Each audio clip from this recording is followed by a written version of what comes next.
Derek Burns, better known in the streets as Pluto 2 times, earned a reputation as one of the most formidable and ruthless shooters to come out of Chicago's West Side. At just 20 years old, Pluto had already carved a name for himself within the gang world, particularly as a member of the Conservative Vice Lords, CVL. His notoriety grew not only due to his violent acts, but also because of the relentless street war that he was embroiled in. As a key figure within the CVL, Pluto was known for his commitment to his gang's cause, often taking part in retaliatory violence. His legacy was cemented as someone feared by many, with rumors circulating that he was responsible for over 13 killings by the time he met his untimely death. This is the story of Pluto 2 times, also recognized by aliases Mr. Wipe Yonos or The Menace. On his Instagram page, he represents himself as the Grim Reaper. Born Derek Burns on July 23, 1997, Pluto hailed from the west side of Chicago, commonly referred to as Out West. Specifically, he was raised in the near West Side community area, encompassing districts such as Fulton River, Fulton Market, and Greektown. Geographically, this region is bounded by Grand Avenue to the north, Ashland Avenue to the west, the Eisenhower Expressway to the south, and the Chicago River to the east. Pluto grew in a territory called TNG, which descend from the name BMF, which stands for Big Money Family, or Black Walton Family. TNG are now more commonly known as Ghost Mob, situated in the Austin neighborhood, with their territory stretching from Iowa to Thomas and La Vergne to Lemon. Pluto was closely aligned with the Ghost Mob, a gang faction whose affiliation with the CVL gave them a significant presence in the city. The Ghost Mob's territory included areas like Illy Man in Iowa, as well as LeMan and Walton, all of which were located in the Austin neighborhood, an area notorious for its high levels of violence and gang activity. The Austin neighborhood, known as a hotspot for gang conflicts, was a place where rivalries between various factions often resulted in deadly consequences. Before we go deeper into the main story, I want to take a moment to explain some of the symbols and expressions you'll come across in the video. This will give you a clear understanding of what's going on as we move forward. First off, TNG, or 4900, are the original names used by the group before they transitioned into being known as Ghost Mob, a name that I'll explain in detail shortly. Ghost Mob is associated with CVL, which stands for Conservative Vice Lords. Often members of this group will simply shorten it to C when referring to it in conversation.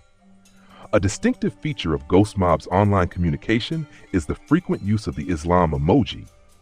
In this context, this emoji is used as a representation of C and thus stands for CVL, although CVL's full symbol includes a star, a hat, and the Islam emoji. Most people generally recognize and use just the Islam emoji, which displays the iconic crescent moon along with a 5-point star. This symbolic adoption of Islamic elements dates back to the 1990s, when younger leadership took control after the older leadership was incarcerated by federal authorities during the 1980s. Bobby gonna learn to fight. Bobby was part of that first black generation on the west side. That we argue and fuss and fight over, it's not coming from us, it's coming from environment. The brother is not his problem. His problem comes from someplace else. So what we're trying to create here is let's find out where our problems are coming from. This is one of the reasons why we're trying to find out right now where the Lords stand.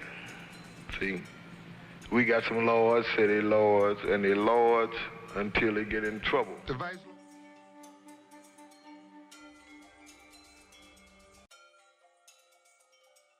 That was in St. Charles. All the guys in St. Charles belongs to organizations such as Cobras, Imperial Chaplains, Clovers, the Braves, the Imperial Knights, the Imperial Dukes, Spanish Counts, the Barons, several organizations. We had common enemies at that time, but we didn't know who they was. Now we realize the common enemies we had really was police. As we move forward, It's important to know that Ghost Mob aligns with specific sets such as Die T's and Die 4's, with many members also claiming EBK. EBK, which stands for Everybody Killer, is a term you may already be familiar with, especially since there are other sets like NLMB on the east side and Motown on the south side that also claim it and were involved in creating the concept. Die T refers to Die Traveling Vice Lords, or TVL, and the group is also closely associated with Baby T Blood Gang in Wicked Town, who are part of the Die T faction, which signifies they are involved in ongoing rivalries with other groups. Members of the T's faction often use the Christian cross as their defining symbol. The term Die 4 refers to Die Four Corner Hustlers, another group that Ghost Mob is aligned with. Ghost Mob has connections with sets like Impact Gang, Mof, Poppy Gang, LT, Black Mob, BG World, and Hood Rich Young Money, all of whom are part of the Die 4 faction. The number 4 emoji is often used online by the Fours as a symbol of their affiliation. The set Pluto 2 times became a member of is called TNG, or 4900, and stands for Troy and Gerald. Gerald and Troy are two members of 4900 that were shot and killed in 2008 and 2010, respectively. Gerald was only 16 years old when he was killed on June 30th, 2008, by unknown assailants while standing in a gangway in the 900 block of North Lamont Avenue in the Austin neighborhood. Gerald, whose real name was Gerald Perry, was hit in both his head and chest and was pronounced dead the day after due to the severity of his wounds. TNG are CVLs, which stands for Conservative Vice Lords, which is a subset of the larger Vice Lord Nation that was established in the 1950s. Pluto 2 times was also a CVL. Before it was called 4900, it was called BMF. One or more suspects were arrested for the murder of Gerald. Ghost Mob, the organization, has been associated with individuals like Pluto 2 times, a notable figure within Ghost Mob. Pluto 2 times was known for his involvement in the Chicago drill music scene and was tragically killed in 2019. For more information about Ghost Mob and their activities, you can visit their official Instagram page. Additionally, Ghost Mob has a presence on SoundCloud, where they share their music. The Ghost Mob, alongside Pluto 2 times, was made up of several influential members. Some of the most notable figures from their group who lost their lives were individuals like Ghost, Lil C, Lil Chris, LZ, Spike, Spikey, Big Glow, Thule, Sumo, and Squan. These men were central to the gang's operations, and their deaths further fueled the ongoing violence. Pluto's own involvement in the street life became a focal point, not just within the gang, but in the city's broader culture. He was not just known for his violent actions, he was also involved in music, with some of his closest friends urging him to leave the streets behind and focus on his musical ambitions. One day we was at a kickback somewhere in B-Gang neighborhood. Again, shout out to everybody just doing their thing. Like, we was in B-Gang neighborhood and the song came on. But they be like, dropping Roy, you on stage? So we used to be into it with the Roy's too, and they used to be into it with the Roy's. So we playing that song on their block at the kickback, knowing there's issues with, our side and their side, the street situation. And them came knocking on the door and they like, Joe, tell Pluto and Bino to come down. I swear to God, Joe, these B-Gang niggas, they knew exactly what they wanted, who they wanted. They did this to woo off the band. Now, there's some older guys upstairs, and they out, and it's with us too, no disrespect to the females. The older guys like, look, y'all, just call 12, tell 12 it's going on so the females could walk away, like, and no innocent people could get hurt. Pluto and them in that bitch like, hell no, we banging it out. I swear to God. That just shows you, like, you know what I'm saying, like, the mentality of who fought a homicide, who don't, that's what the system will do to you. Niggas don't want to go back to jail. I'd rather bang it out than go back and fight another murder or, you know what I'm saying? I ain't never been in that situation to fight a murder. I have been in interrogation, I have been questioning for 10 murders, I have done time, but I ain't never fought that time. Like, that's different. Knowing you might not be coming home. I always knew my out date. However, Pluto's commitment to his lifestyle was undeniable, and his actions would go on to solidify his reputation as a feared figure in the West Side's dangerous underworld. As one of the key members of Ghost Mob, Pluto's group maintained alliances with several other notorious gangs, including Shla BBMG, 700 Richway, 600, C-Gang, and CPL. However, they were also locked in a fierce rivalry with several other factions, including LT, M&A Blood Gang, Wallerosino Gang, BG World, SL, C4 Mob, and Poi. These rivalries were deeply entrenched, often leading to violent encounters whenever members from opposing gangs crossed paths. In one particular incident, Pluto and his associates were attending a gathering in B-Gang territory. The situation escalated when a song came on that triggered an unspoken rivalry, leading to tensions between their group and members of B-Gang. The situation became more volatile when members of B-Gang approached the door, demanding that Pluto and his crew step outside. The ensuing confrontation nearly turned deadly, with some older individuals at the scene urging the group to call the authorities to avoid further conflict. However, the younger men, who had already been through numerous violent encounters, were unwilling to back down. They were determined to defend themselves rather than risk being sent back to prison. Pluto's history of violence began at a very young age. When he was just 15, he was implicated in the murder of a West Side man during a dispute over a cigarette. This early involvement in a fatality was only the beginning of his violent path. In this case, Pluto was charged with aggravated battery as a juvenile, but after further investigation, the charges were elevated to first-degree murder. Despite being convicted of involuntary manslaughter, Pluto was never fully free from the consequences of his actions. His involvement in these violent acts set the tone for his future, as his reputation for being an extremely dangerous individual only grew stronger over time. At the age of 20, Pluto was allegedly responsible for over 13 killings, many of which were linked to rivalries within the gang world. Among those he was rumored to have killed was Sosa Curry, one of his most high-profile victims. Despite the frequent urging from his friends to leave the life of violence behind and focus on his music, Pluto remained entrenched in the streets. His involvement in shootings continued, such as the incident in which he allegedly ambushed 3 of his rivals at a fast food restaurant, resulting in all 3 men being killed. The crime scene was chaotic, with over 40 shell casings found scattered around the area, serving as a grim reminder of the violence that plagued the West Side.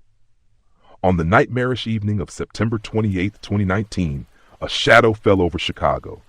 Derek Burns, better known as Pluto 2 times, a young man haunted by a dark reputation and possessed by untapped musical potential, awoke like it was just another day.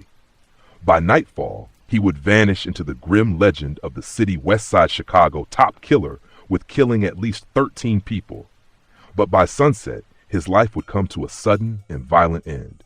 The West Side of Chicago, a place steeped in a legacy of feuds and spectral violence, was Pluto's cursed ground. For outsiders, it was a realm of dread and danger, a place whispered about but rarely approached. For Pluto, it was all too familiar, part of his daily ritual through a haunted landscape. That morning gave no omen, no eerie sign that his final breath was drawing near. He wandered the streets like a man unaware he was marked, navigating the maze of alleys and boulevards he had long claimed as his own. But this day was different. He was alone, separated from his usual circle of watchers and warriors. Instead, Pluto's final journey was a quiet one, riding through the city with a single companion, a woman whose name would remain hidden in the shadows. As the hours crept toward dusk, a sinister stillness gripped the air. In a city where violence lurks behind every corner, someone like Pluto, whose name evoked fear and fury, could not afford to let his guard down. But that day his vulnerability became an open wound. Rumors, like restless spirits, circled through the underworld. Rival factions had been tracking his every move, waiting like predators in the dark. And finally, their moment arrived. It was just after 4 p.m. when Pluto stepped out of a barber shop, freshly groomed, unknowing that death had already claimed a seat beside him. He drove down the 700 block of North Cicero Avenue, a path lined with silent witnesses and hidden malice. The street was unnervingly calm. the kind of calm that always comes before carnage. Then, like a scene from a horror tale, a vehicle emerged beside his, its arrival like a phantom carriage bearing doom. Before he could flee, a hailstorm of bullets erupted, shredding glass and flesh with merciless force. The windows exploded, and the car's metal frame was turned into a twisted coffin. The gunfire was vicious and unrelenting. Pluto was struck again and again, the final shot ripping through his skull, a brutal exorcism of life. His passenger, though wounded, survived the slaughter. The assassins vanished into the labyrinth of the West Side, leaving behind only echoes and the scent of gunpowder. Bystanders spoke of the eerie speed of the attack, the white sedan fleeing like a ghost from a crime already forgotten by the street. When emergency responders arrived, they found a vehicle riddled with bullet holes, and Pluto slumped lifeless in the driver's seat. Silence fell like a heavy shroud as the neighborhood absorbed the horror. Derek Burns, Pluto 2 times, had joined the ranks of the fallen at just 24 years old. News of his demise spread like wildfire. For those who feared him, followed him, or loved his music, it was a moment of chilling disbelief. Whispers filled the night. Who had pulled the trigger? Pluto's past was soaked in struggle. He was born into a world where hope was scarce and the darkness always close. The streets offered no mercy, only survival. And in the end, those same streets swallowed him whole, leaving behind only a name, a legend. Pluto's early life had been shaped by hardship. Growing up in a community where opportunities were few and violence was constant, he learned quickly that survival often came at the cost of innocence. The streets had molded him, and ultimately, they took him too. Raised in the grip of poverty, Derek Burns, Pluto 2 times, grew up surrounded by the bleak truths of his environment. From an early age, the shadows of the West Side wrapped around him, whispering promises of power and belonging to those brave or desperate enough to listen. For many children in that part of Chicago, the streets weren't just where killers lived. They were hunting grounds, battlegrounds, places where survival came only to those who embraced the darkness. Pluto was no exception.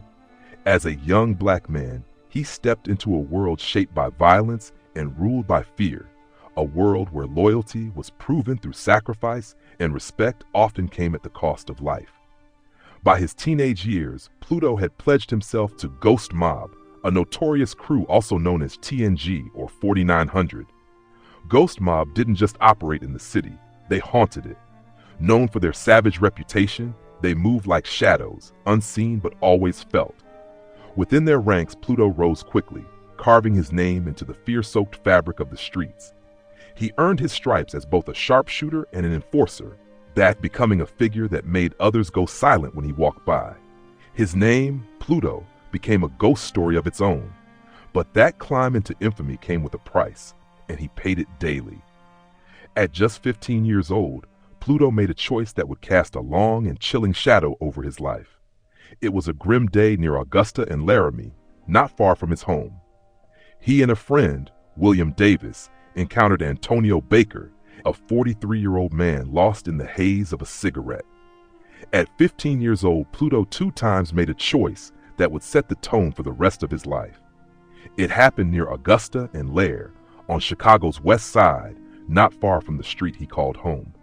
That day, Pluto and his friend William Davis came across Antonio Baker, a 43-year-old man quietly smoldering a cigarette. What started as a simple request for a cigarette quickly escalated. Words turned to an attack. Pluto struck Baker first, and William joined in. The two teenagers punched and kicked the older man. The assault was witnessed by a passerby who tried to intervene in the chaos.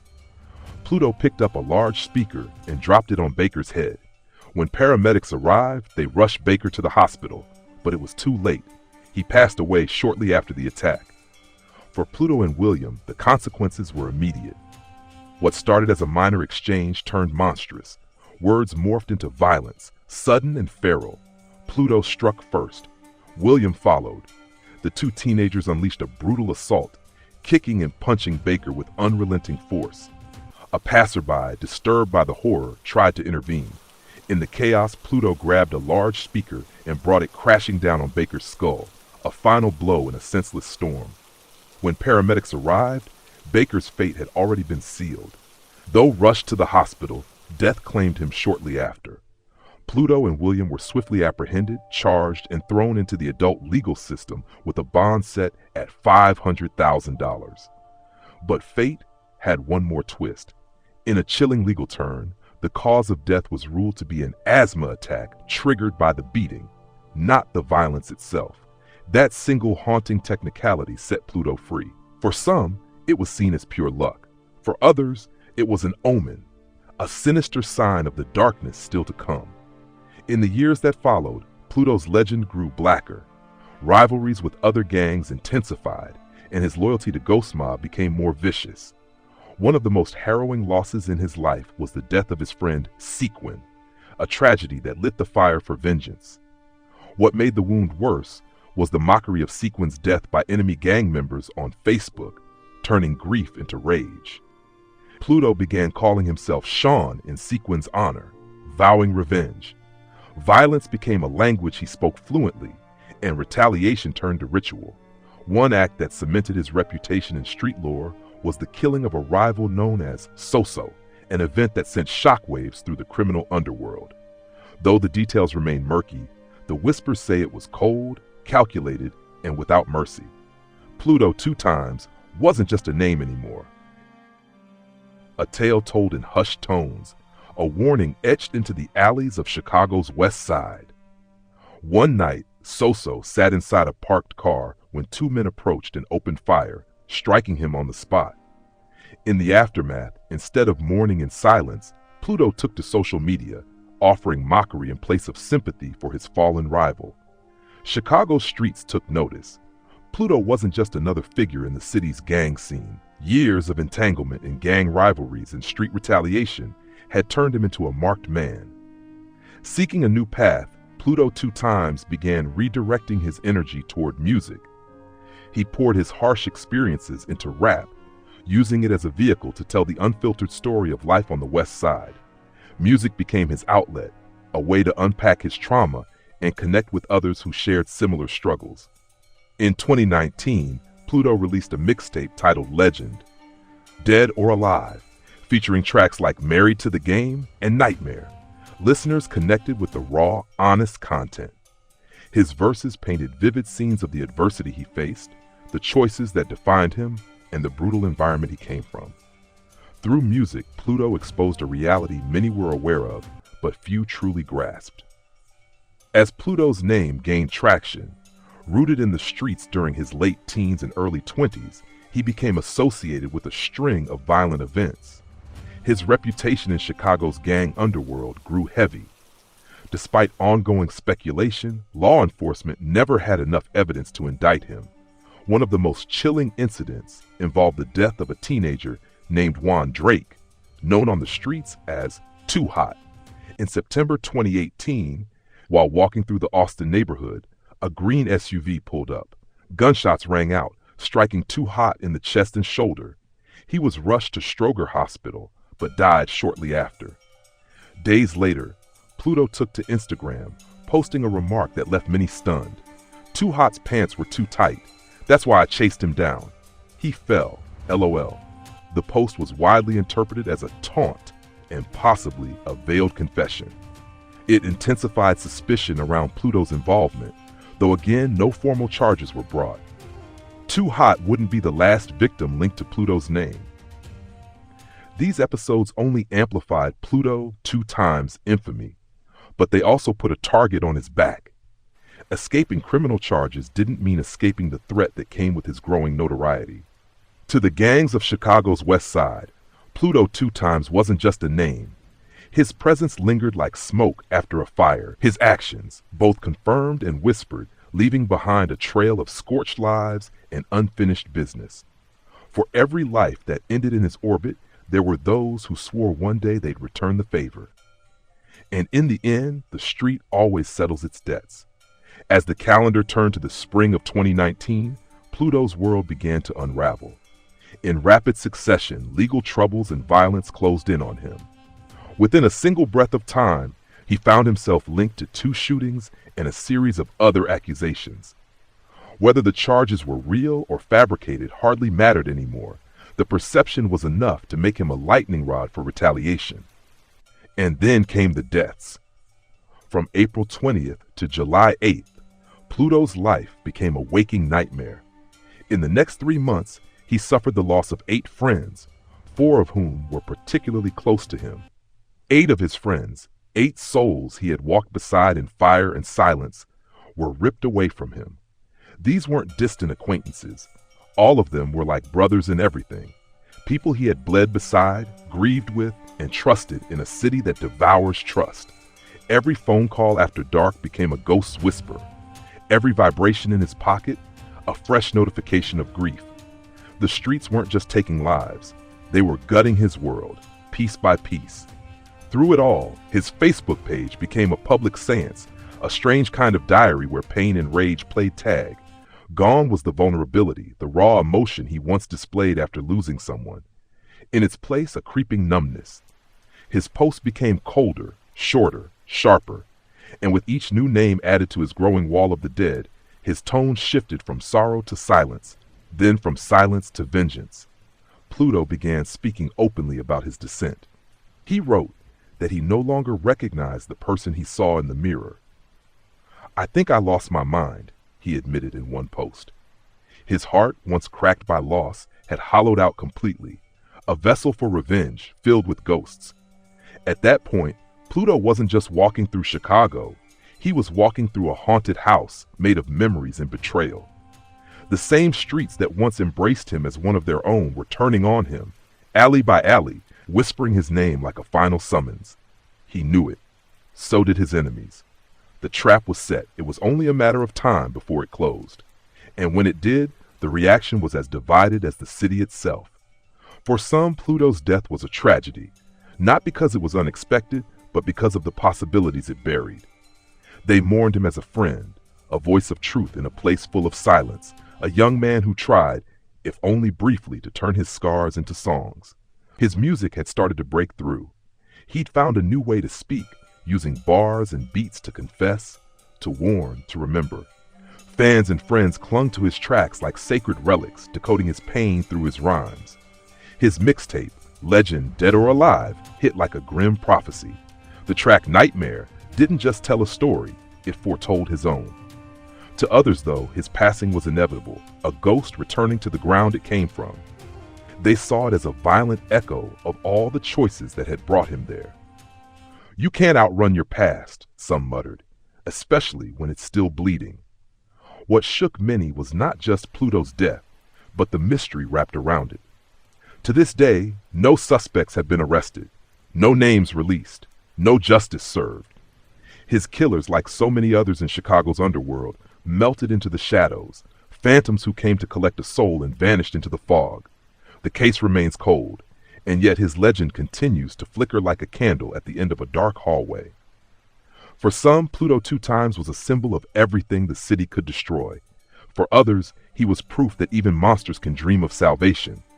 He was a storyteller, a soldier, a sinner, a warning. He left behind more than music. He left behind echoes.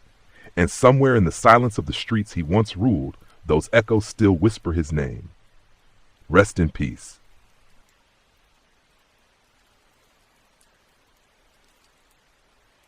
Pluto 2 times was very allied with Richway Tilla. Oh yeah, about the video, like, as far as me pissing and shit, bro, that's not me.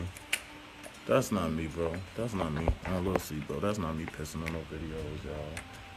That's not me. But I'm not no saint. I'm not no saint. I'm not no saint. I do know the people who was in the video, but that's not me. And see, that goes to show that y'all have to stop running y'all mouth before you get full details.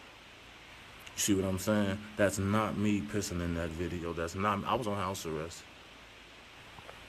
See what I'm saying? The whole time that shit was going on, I was on house arrest. I just got off house arrest. Told me yesterday I should have never let my baby get in the car with you.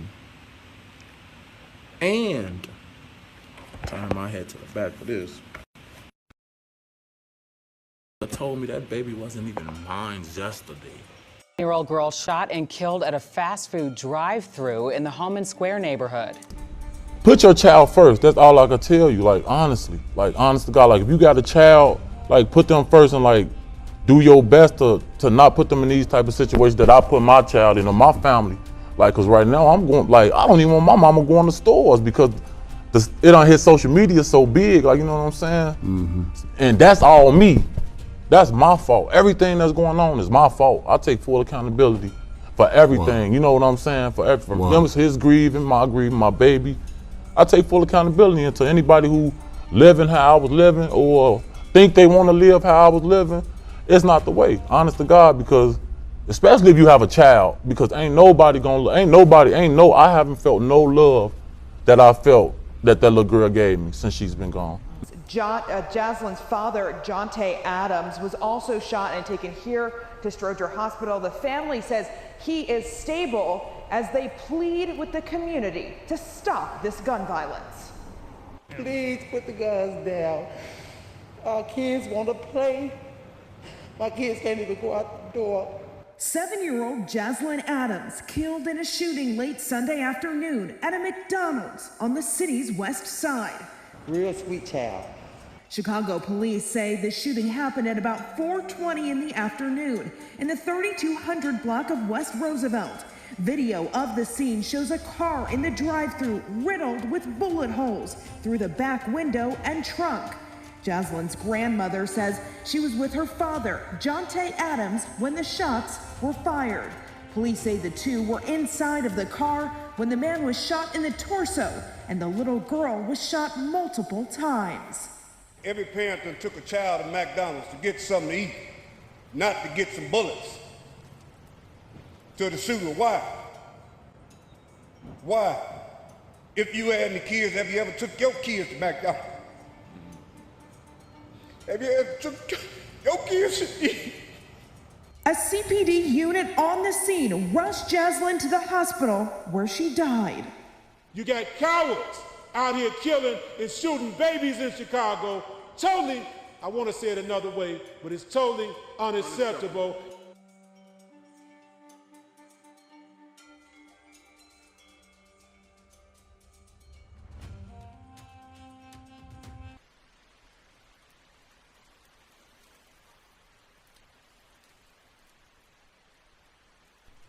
The tragedy of Richway Tilla and Jaslyn Pinky Adams.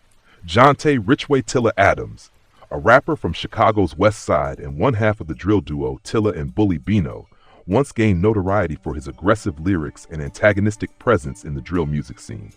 His reputation, deeply entangled with gang affiliations and provocative street anthems, ultimately came at a devastating personal cost. On April 18, 2021, Adams became the intended target of a violent ambush while waiting in a McDonald's drive-thru with his 7-year-old daughter, Jaslyn, affectionately known as Pinky. Tragically, the gunmen missed their intended mark. Instead, Jaslyn was struck by 6 bullets. Her father was also shot but survived. The bullets, fired from a semi-automatic Draco pistol, ripped through their car in a ruthless display of violence. Jaslyn was pronounced dead shortly after arriving at the hospital. According to police reports and eyewitness accounts, the attack was not random. It was a brutal act of retaliation, allegedly orchestrated by rival gang members in response to Adams's previous actions, specifically his involvement in a highly provocative video that showed him and his music partner desecrating the graves of rival gang affiliates. Richway Tilla had been connected to the Vice Lords, a well-known gang with strong roots in Chicago. His music often glorified violence and mocked rival factions, perpetuating the cycle of retaliation that is common in the city's street culture. Legal records reveal he had multiple arrests related to drug distribution and gang activity, including heroin trafficking charges from 2012 and 2013. These associations, compounded by his inflammatory online presence, made him a marked man in the eyes of his enemies. Just one day before the shooting, Adams posted an ominous message on Facebook, "Ops probably downstairs waiting on me." That post now reads like a grim premonition. The alleged shooter, 18-year-old Marion Lewis, known by the rap alias Otto La Flair, was arrested and charged with first-degree murder in Jaslyn's death. Reports indicate he is affiliated with the Baby T Blood Gang, a rival faction to Tilla's associates. The authorities apprehended him following a police pursuit, crash, and attempted carjacking.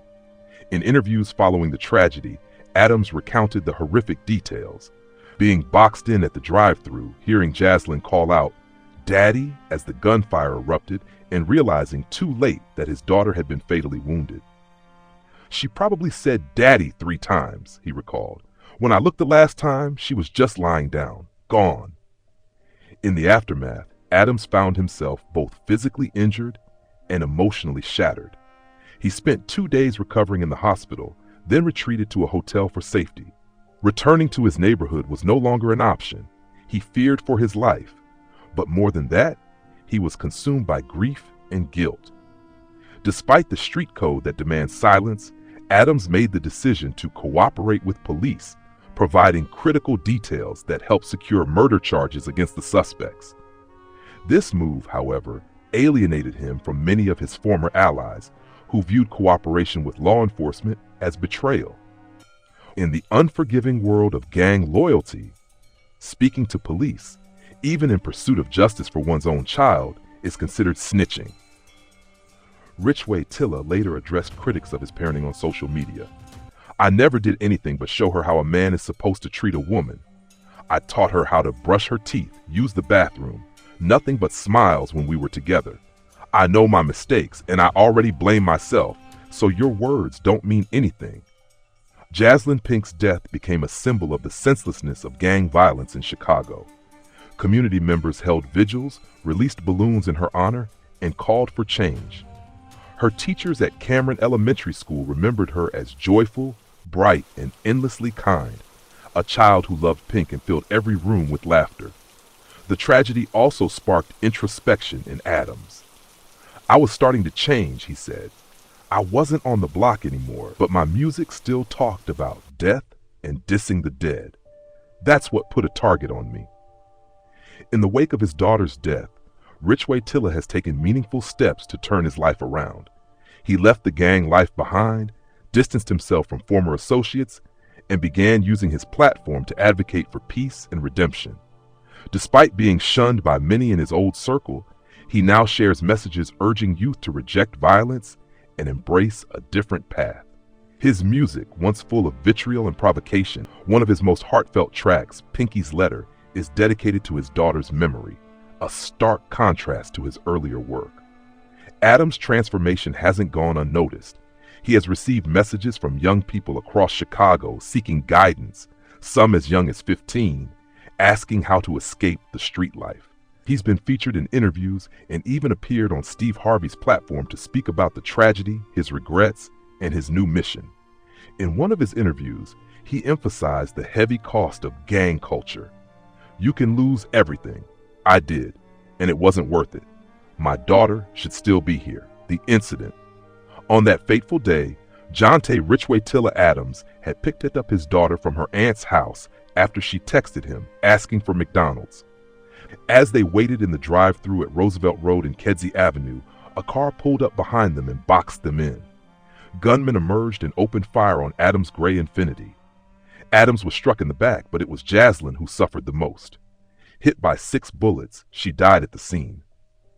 Witnesses described a chilling scene, multiple shooters using a semi-automatic Draco weapon, unleashing over 50 bullets into the car.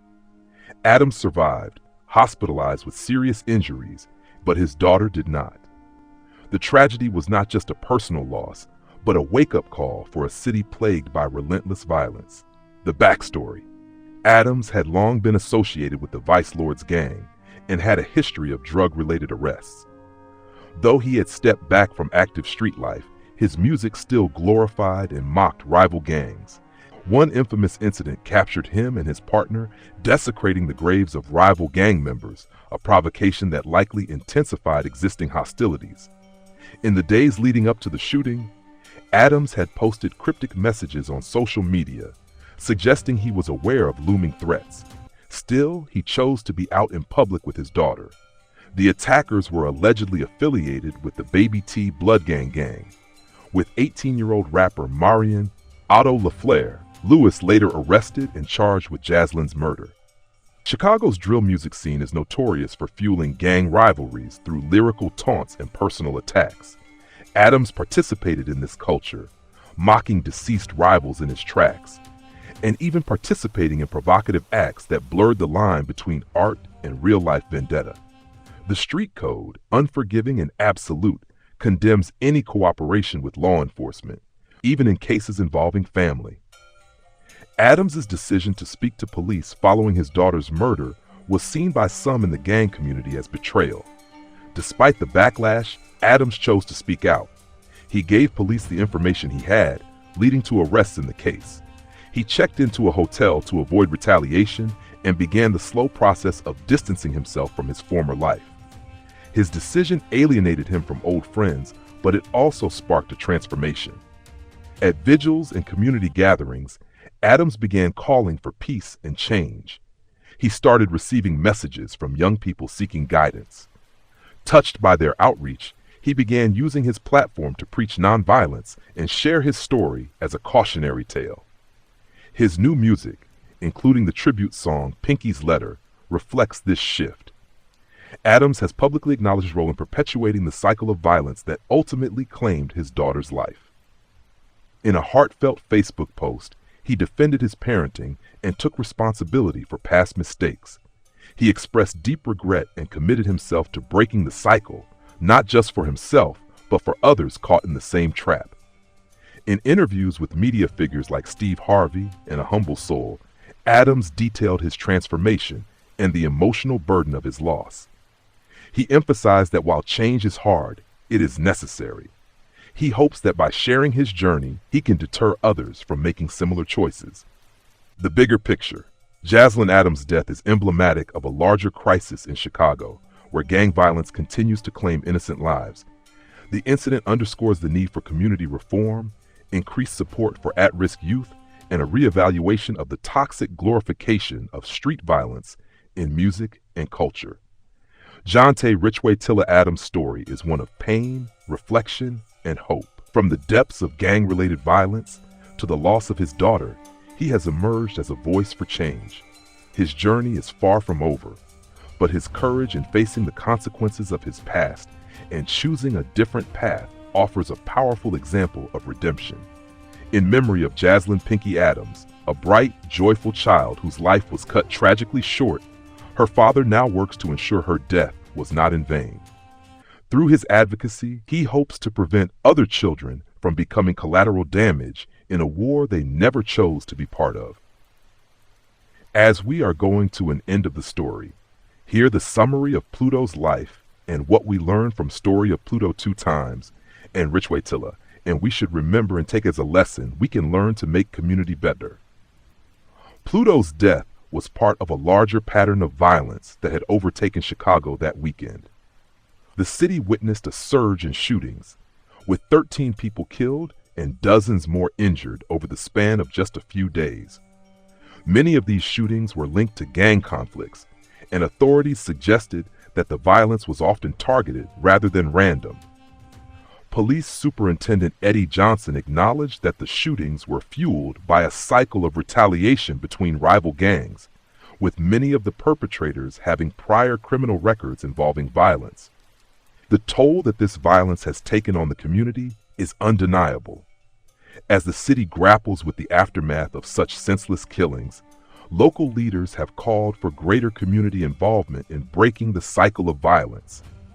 Efforts are being made to encourage people to step forward and cooperate with law enforcement to hold those responsible accountable for their actions. In the face of such ongoing conflict, community leaders emphasize that the responsibility to address the violence ultimately lies with the people living in the affected neighborhoods. Derek Burns, or Pluto 2 Times, is just one of many young lives lost to the violence that continues to plague Chicago. His story is one of many that reflects the complex and often tragic realities faced by individuals caught in the web of gang culture. It serves as a stark reminder of the deep-rooted issues that continue to fuel street violence and the difficult path toward resolution. As Chicagoans continue to mourn the loss of young lives, the city must grapple with the larger question of how to bring an end to the bloodshed that has claimed too many lives, including that of Pluto 2 times. Derek Burns, 22, was shot and killed in the 700 block of North Cicero, Garfield Park neighborhood, West Side on September.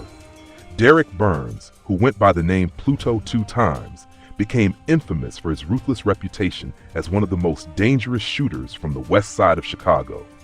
Known for his association with the conservative Vice Lords, CVL, Pluto's name struck fear throughout the streets. He was renowned for being involved in numerous violent altercations, with whispers circulating that he had taken the lives of more than 10 people by the time of his death. Despite his youth, he had earned his place among the feared figures of his crew, which was linked to the Ghost Mob under the CVL umbrella. His territory was mainly located around the blocks of L.E. Mann, Iowa, Lehman, and Walton in the Austin neighborhood. Pluto's circle of associates included notable figures like Ghost, Lil C, Lil Chris, LZ, Spike, Mickey, Big Glow, Thule, Sumo, and Squan, many of whom tragically lost their lives in violent circumstances. Among the music artists associated with the crew were DJ Pluto 2 times, Thule, and Cody 2 times, who made their mark in the rap scene. The crew was part of a larger network, aligning with other factions like BBMG, 700 Richway, C-Gang, and CPL. However, they also had their fair share of enemies, such as LT, M&A Blood Gang, Waller Osino Gang, BG World, SC4 Mob, and Poi. As a teenager, he was already embroiled in violent incidents, one of which involved a fatal altercation at the age of 15. In 2012, Pluto and a co-defendant were involved in the beating death of a man over a dispute regarding a cigarette. The case went through the courts, and while Pluto was acquitted of murder charges, he was convicted of involuntary manslaughter. This lesser conviction stemmed from the physical altercation, with the victim's death being attributed to a severe asthma attack triggered by the beating, complicated by the drugs found in his system.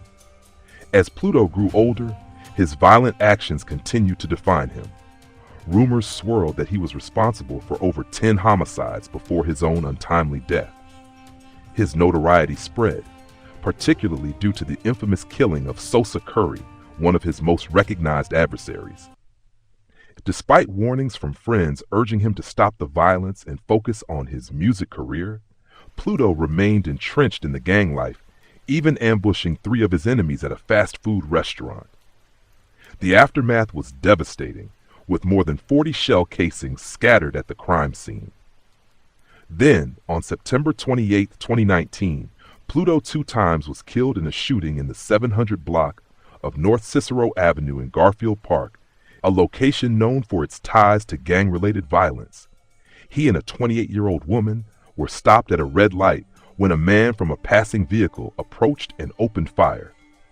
Pluto was shot multiple times in the head and chest, succumbing to his injuries shortly after.